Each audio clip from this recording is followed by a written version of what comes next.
Welcome to Crunch Time Sports, where we bring you the latest sports stories in 30 minutes or less. My name is Matt Weinkoop, and back with me this week is John Nelson in Orlando, who's been kind of a mainstay now on the podcast. Derek, he has a very busy life, and we appreciate all the work he puts in, so he'll probably be working in more of a fill-in role nowadays, and these guys will be on when they can. So it's all good, and, everybody's got a good personality, so shouldn't matter. But there's a lot to talk about this week. We got pushed back a couple of days. I wish we could have done it on Tuesday. A lot of stuff going on in the studio here. But Tuesday was the day after the national championship basketball game. Like we said last week, these guys don't know anything about college basketball. My dad, like we said last week, he picked Villanova to win, so he won some good money. And I think a lot of people are saying it's one of the best championship games of all time. Certainly that I've watched. I mean, I don't usually, get invested too much into it, but I watched it because basically my dad forced me to watch it with him. But it was great. I mean, I definitely am glad I watched because it ended up being one of those games that was decided on a buzzer beater, which everybody loves that. And it was kind of North Carolina's game in the first half. They came into the second half with a lead. Then Villanova kind of took a lead after the half, and they held that for a while. But then, North Carolina kept scratching back, and it was just this back and forth. It was, if you don't like basketball, because I'm not a huge basketball fan, you can appreciate it because it's just that type of game that really sticks in your mind as, because I had nothing invested in it. Like I said, I picked Michigan State, weeks ago, and they blew it. So I'm sitting here just watching as, a sports fan in general, and it was great. I'm really glad I watched it because it ended up coming down to North Carolina was down by 3 with less than a minute to go, and Marcus Page hit probably one of the better shots you'll ever see in your lifetime to tie up the game for North Carolina, and I think it's going to get forgotten because they lost. At that point, you thought that the game was going to overtime. Yeah, I mean, you have to feel good if you're Villanova. I think they had less than 10 seconds on the clock when they got the ball. Yeah, something short like that, and you have to feel good at least having the ball, hoping that maybe you'll draw a foul or something. Mm-hmm. But what ended up happening was they went down the court and passed the ball to Chris Jenkins, who I guess has been one of their more consistent shooters throughout the season. And he hit a game-winning 3 at the buzzer, and, it was just a lot of buzzer beaters this basketball season, NBA and college basketball. Yeah, and, I mean, that's what you like to see if you're not really, like I said, I wasn't too invested in it. So that's the kind of stuff you'd like to see. Good year for basketball, I think. Yeah, and I think, from what I've heard, the middle of the tournament, and I can vouch for it too, the middle of the tournament wasn't too strong. The first week you get the upsets, so that's something to get excited about. But once you get past the first, week or so, it's not quite as exciting, and I think that happens a lot in college basketball. And I honestly think a lot of the times the Final Four games end up being better than the championship. But in this case, it was the complete opposite. I mean, Villanova blew out Oklahoma in the Final Four.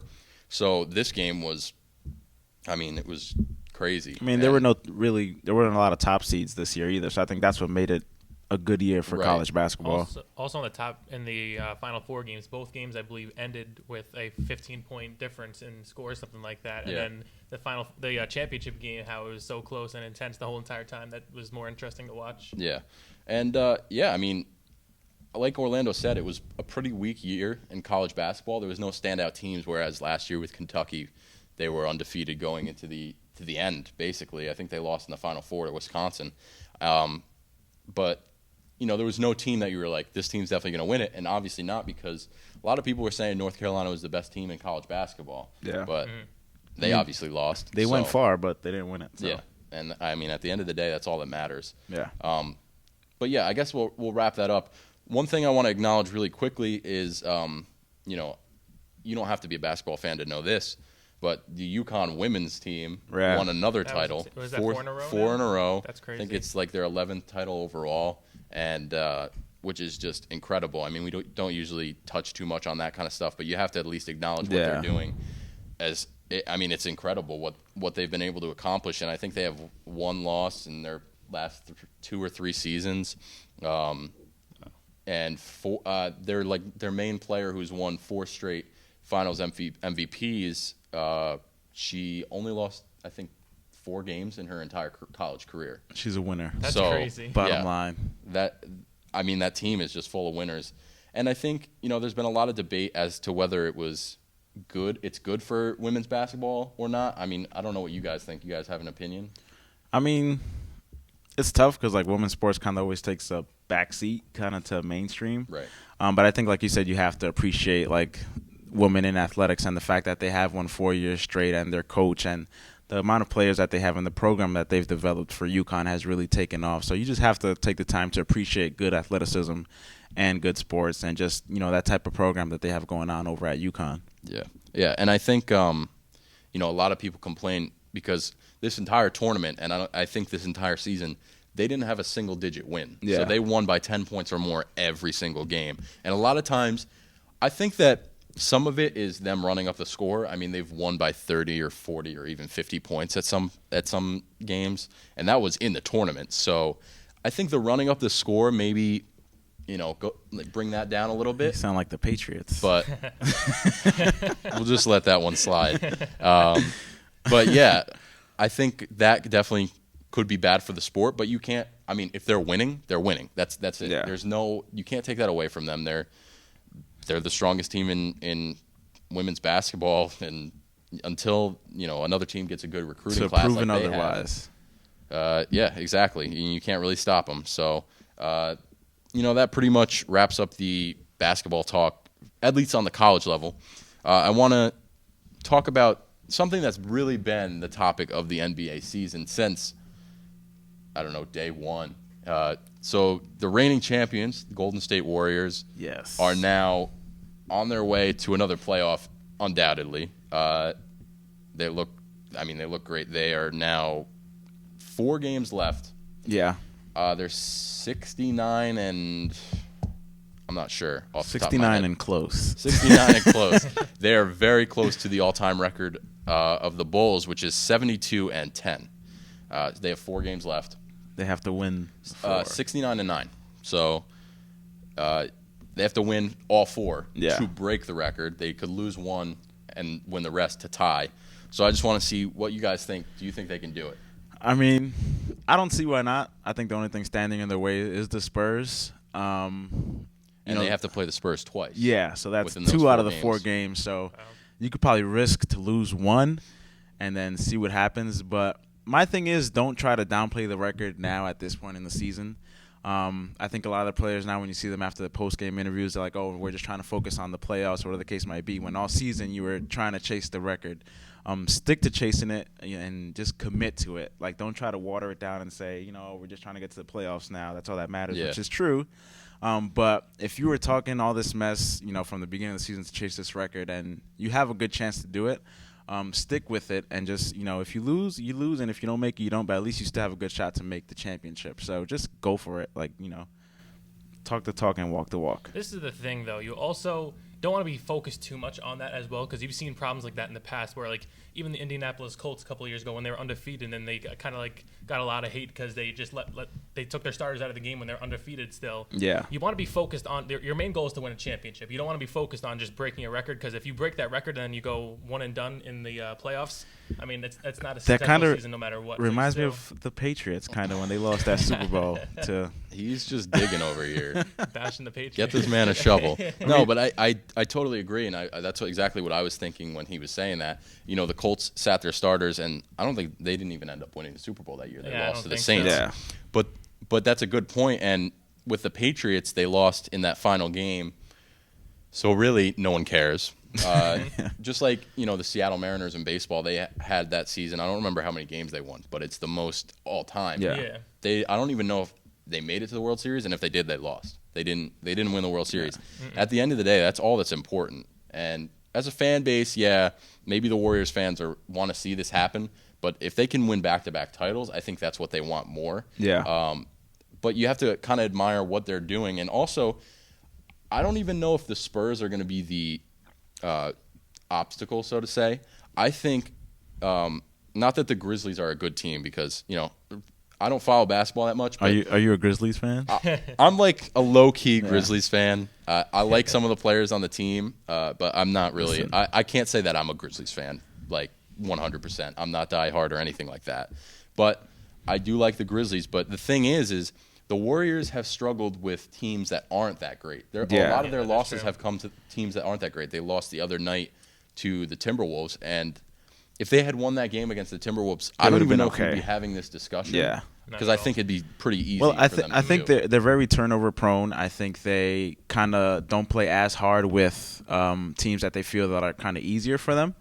And I think the Spurs are going to bring a nice challenge over to the Warriors. If the Cavaliers don't step up and really be the team that they know they can be, then the only thing standing in their way is the Spurs. I think they're the most complete team. They're well coached. They have stars. They have real players. So other on the West, I don't think there's really any other team that's going to match up to the Cavs than the Spurs. Yeah, and I don't see the Cavaliers winning a title. I really don't think they have the. I mean, you never team. Know. I mean, LeBron did take him to what, game 6 or 7? I think 6. So I mean, and that's just him alone. So if you happen to get Kevin Love and Kyrie and JR doing what they're supposed to do and healthy, you never know what LeBron could pull out of his back pocket. So I wouldn't count LeBron out, but the Spurs and the Warriors are just good all around teams. So. Yeah, I'm just saying, in my opinion, I really don't see it from the Cavs. And I don't think it's talent-wise, because everything you said is completely true. I think talent-wise, they're there. Yeah. Like, they could have a team to win. I just think chemistry-wise, they're not doing well, especially because of all the stuff that's been going on with LeBron James, kind of hinting that maybe he might leave, or he doesn't like the players on his team and he wants to rebuild and get rid of everyone, because LeBron James can just do whatever he wants, which really that kind of gets me mad. I don't want to get into it too much. Don't hate, but. I mean, you have to think about when they asked him the question. It was like during All-Star Week, and I think those are his best friends, Chris Paul, Carmelo Anthony, and Dwayne Wade. So who wouldn't want to play with their best friends? It's kind of a thing. I think the media would take it out of context, but I mean, I would like to see it. I think that you could be right in saying that. By the way, if you guys don't know, LeBron James basically just said he likes the idea of having a dream team of himself, Dwayne Wade, Carmelo, and Chris Paul. By the way, Carmelo is nothing special anymore. I guess if you put those four together, they're know. They're pretty well set. The thing that gets me upset about LeBron James, and we're transitioning very quickly here to something that I wasn't planning on, but LeBron James. There's no line for him where he sits and he says, I'm a player. Right. He wants to be the player. He wants to be the coach. He wants to be the general manager. It's just not working, and you never see another player doing that. Have you ever seen a player like Tim Duncan overstep his bounds with Greg Popovich? No, because Greg Popovich knows what he's doing. You have to look at the coach. LeBron James got I think it's David Blatt. He got him fired. Yeah, and now he's got this guy, and he doesn't like this guy, and he doesn't like Kyrie, and he doesn't like Kevin Love. He's acting like a child, essentially. Yeah. And, I mean, he has the grounds to do that because he is who he is. He was known like the prodigy. Michael Jordan, he never overstepped his boundary. He just played the game great. Well, Michael Jordan also went to college, which is different from LeBron. I think he kind of came straight from high school. I think he's growing up now. So I think the comparison to Michael and LeBron kind of just sticks to athleticism and what they've brought as far as rings and competitiveness to the court.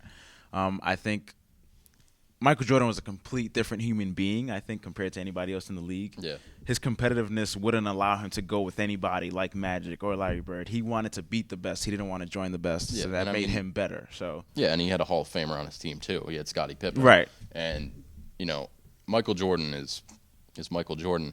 But the thing about it is, I get upset about it, but then when you really think about it, you have to kind of sit there and appreciate LeBron's desire to win another ring that badly, that he, wants to leave or bring in new players. And what else could he give the Cavaliers? I mean, he's given him his first years when he got drafted out of high school.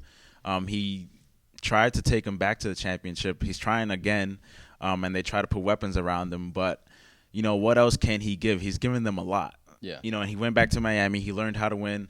So he came back again, trying to see if he can get them there. He got them to a championship, up to Game 6 or whatever the case was. So how much more can he really give? He probably doesn't have many years left. Mm-hmm. He's put a lot of miles on his body. So why not, say, okay, let me just go on another boat and get another ring or two if it's possible. Why not? Do you think he'll leave? I don't know. Honestly, I would like for him to win a ring with the Cavaliers and just bring it to that city and just call it a day. They need a win. Yeah, really bad. Knowing him and knowing the brotherhood that they do have, you never really know. Yeah, I can see him leaving. I don't know if he will. I think he'll do the same thing he's been doing and try to reconstruct his team from the ground up. I think there's value to be had in trading some of the players, such as a Kevin Love or a Kyrie, although Kevin Love has lost a lot. Unless he brings them all to the Cavs. He could, but what I'm saying is I don't think there's much value in Kevin Love anymore just because he was the best player on a bad team. That's what it was. But now that he's competitive, he really hasn't lived up to the hype. Yeah. So we'll see what happens there. But I guess that'll wrap up our NBA talk. So jumping into baseball. The baseball season has gotten underway, and there's some good moments that we want to talk about. But to start off baseball, I know we always tease Orlando about the fact that he's not really that into baseball, and that's perfectly fine. I mean, John's not a huge NBA fan, but we like to poke fun. We're well versed here. So I have 20 names on a list, and we're going to put 60 seconds on the clock. It's a little game. I like to call it actor or baseball player.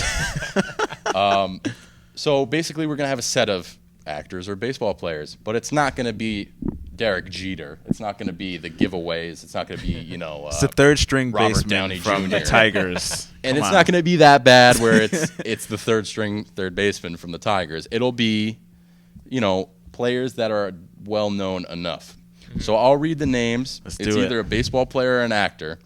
Orlando's got to guess. We'll see how many he gets right out of 20. Is there a prize or? No, there's no prize. Just you get to go home with a sense of satisfaction or sadness. I might surprise you guys. Let's go. Let's do it. So, all right, let's get it started. So, Charlie, you got 60 seconds on the clock.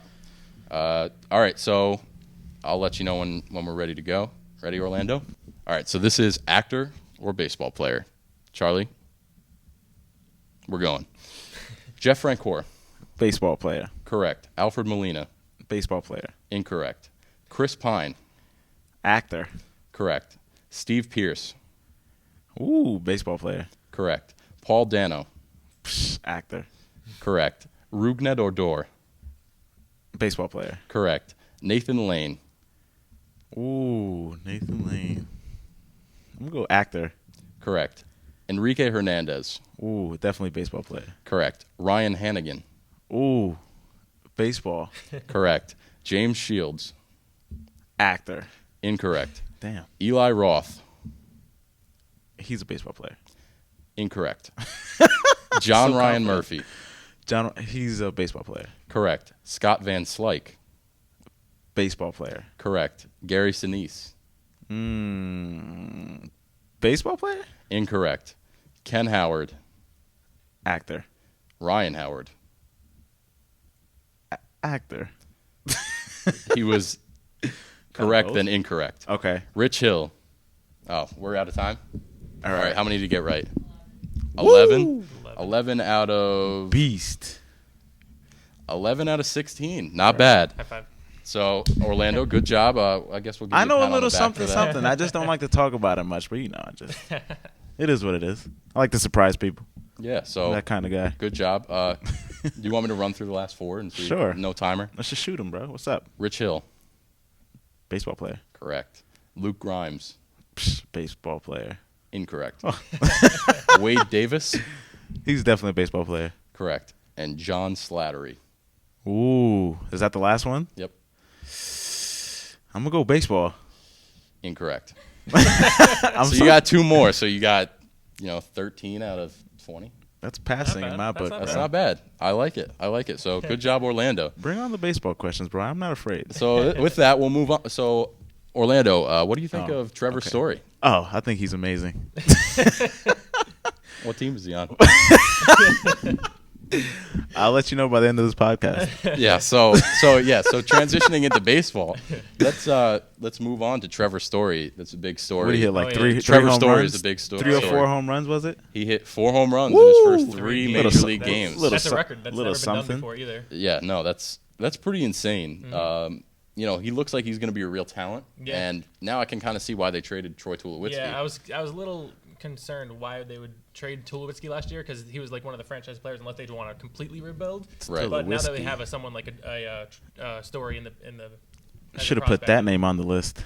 What, Trevor Story? I was thinking about it just to end it off. But yeah, I think I agree. He really seems like he's kind of a special talent. I mean, I don't want to get too excited over 3 games. It could be a streak of luck, but he hit 2 home runs off Zach Greinke, who was basically second in line for the Cy Young last year. So that's pretty extraordinary. But yeah, I think the thing about the Rockies is they have such a great offense. I think. I mean, Nolan Arenado and Carlos Gonzalez are both good for 40 home runs. You have Charlie Blackmon, who's a solid hitter. Trevor Story now looks like he's going to be the next big thing. DJ LeMahieu as well. He's not bad either. Yeah, so they really look like they have some tools there.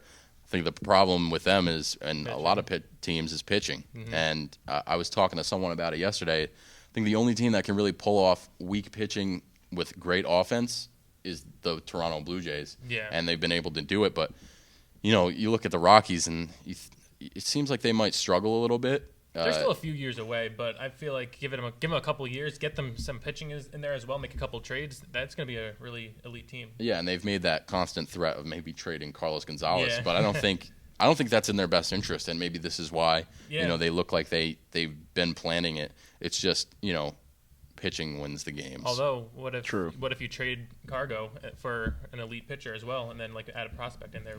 Nelson making management moves, bro. I think. That's a tough decision. It's the heart and soul of your offense, though. Yeah. I mean, he's really been their most consistent player other than Tulowitzki, who's gone now. Yeah. He's really been their best player over the past, and he's such a good hitter. But if you traded him for pitchers, but that'd be pretty. I mean, what team is gonna trade? He's worth to me a number 1 or 2 starter. Yeah, you need an ace for that. Yeah, and I don't really see the value, but some teams might really need a right fielder, and I don't know. Maybe if they got a couple pitching prospects and like an outfielder, but I don't see them just going 1 for 1. Cargo and there would need to be some minor leaguers involved in that trade as well. Yeah, definitely. So obviously Trevor Story is off to a really hot start. Robinson Cano, same thing. I mean, it's not his first 3 MLB games, obviously, but 4 home runs in his first 3 games this season. Mariners are surprising me too. Yeah, winning 2 games against the Rangers. I was surprised about that. And I think this was going to be a really good MLB year because it looks like all the divisions are shaping up. I mean, you see the West. There's at least 3 contenders out in the NL, and at least 3 or 4 out in the AL. I think that whole AL West is going to be competitive all year long. Right, and I think I didn't really predict the Rangers to be that good, but they apparently Yu Darvish will be coming back, so they'll have that 1-2 of Hamels and Darvish. I mean, you can't scoff at that by any means. So I think it's going to be a really good year for the MLB. Obviously, the Central is always good. NL Central, AL Central looks like it's more competitive. The NL East probably has 2 of the worst teams in baseball. Yeah, I was going to say that's probably the one that's going to be a gimme, basically. Yeah. And then you got the AL East, that's like always the toughest division. That division is just crazy. I mean, I think the only team that you can really throw out would be maybe the Rays, but I mean, they even surprised against the Blue Jays winning 2 against them. Yeah, and I think they are another team who has a lot of good young talent, and they have it on both sides of the ball. I think I have it here. Corey Dickerson looks great. He has 2 home runs in his first couple games, and he just looks. They got him from the Rockies actually. Yeah. So maybe they shouldn't have made that move, but I think he'll fit into that offense well with hitting behind Longoria. He'll see some good pitches, and he looks like he's going to be one of the better power hitters. I think he's just DHing for them now, so not really too much to worry about when you're DHing, and you want to have a home run hitter there. another couple big stories we'll run through kind of quick because we're getting a little close. Padres. They look terrible out of the gate. They just need a run. If they can just get one run, they'll get. It's the start of the season. They set an MLB record though. 3 straight games. 3 straight games to start the season with no runs. Slow and steady wins the race. Kenta Maeda making his major league debut. Yeah. And then hitting a home run yesterday as well. The Dodgers pitcher, who they brought over from Japan, right? Yeah, Japan. He hit a home run in his MLB debut. Second at bat as a pitcher. That's unheard of. Yeah. So that's kind of crazy. So the Padres are looking just dreadful to say the least. So hopefully they turn that around because they tried to build a good team last year, but they look weak. That did not happen. Yeah, and then Carlos Correa, who won the AL Rookie of the Year last year, is already off to a great start against your Yankees. Let's just put it this way. I was at the game on opening day. I was watching him take batting practice. The wind was blowing in, and his balls were he was still clearing the fence by a few rows in the bleachers. I could not believe with how windy it was how far he was able to hit them. Yeah, seriously. I mean, he seems like an incredible talent, and a lot of comparisons are being drawn to A-Rod when he came into the league. I saw those as well. I think he might be even better. I think he's a better all-around player. I mean, A-Rod when he was in his prime was amazing, but he's more of a power hitter now. I think Correa is just 5-tool, just everything. Good defense, good running, all that crazy stuff. So I saw the stat with Correa too. I believe the only stat when they compared A-Rod and Correa is that the only stat that A-Rod had to his advantage was batting average. Correa has 23 home runs in his first whatever amount of games, and then A-Rod only had 14, something like that as well. And then RBIs, he just dominated A-Rod. So that's gonna be pretty interesting to see his career. Yeah, and see that comparison between two great players. So what I want to cap off the podcast with is, a lot of people get worried. I'm a Mets fan, so I was freaking out on Sunday night when they lost to the Royals. I think that was more just because I felt like I was having kind of like flashbacks to the World Series. I think they'll be okay.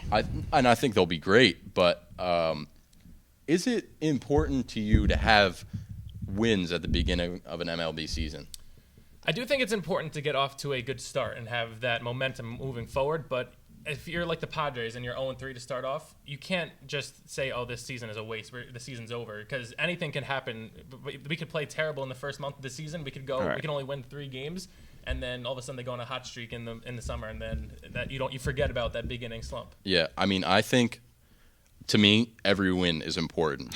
You look at these races, and a lot of times they're decided by one game. That is true with this. And it also depends who you're playing in the beginning also. Yeah. Right. And at the time, you're sitting there and you're like, well, the Mets lost to the Royals. It's not a big deal. But at the end of the season, if they end up being one game back from the Nationals and don't win the division, that game meant that's something. Huge. That game mattered. And, obviously there's going to be other losses. It's not like they're going to go 161-1. Mm-hmm. But I think everyone's important, and, you want to get off to a good start, and you want to keep that start going.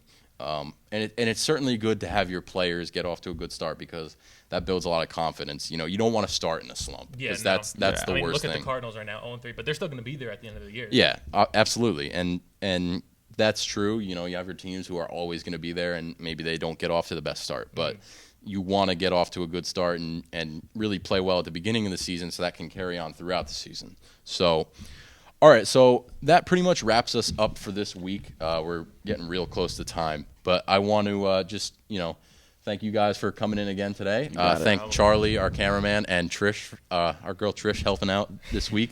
So, yeah, if you like what we're doing here, please, YouTube, subscribe, like our videos, leave comments, anything. SoundCloud, same thing, like our page, whatever. We would love to hear from some people and all that good stuff. If you want to, want us to talk about something in specific, we would love to have those kinds of questions too. No hockey because it's not really my thing, but anything else. We love football. We love baseball, basketball. Yeah. It's all good. So that'll wrap up the podcast for this week. But we'll be talking to you next week.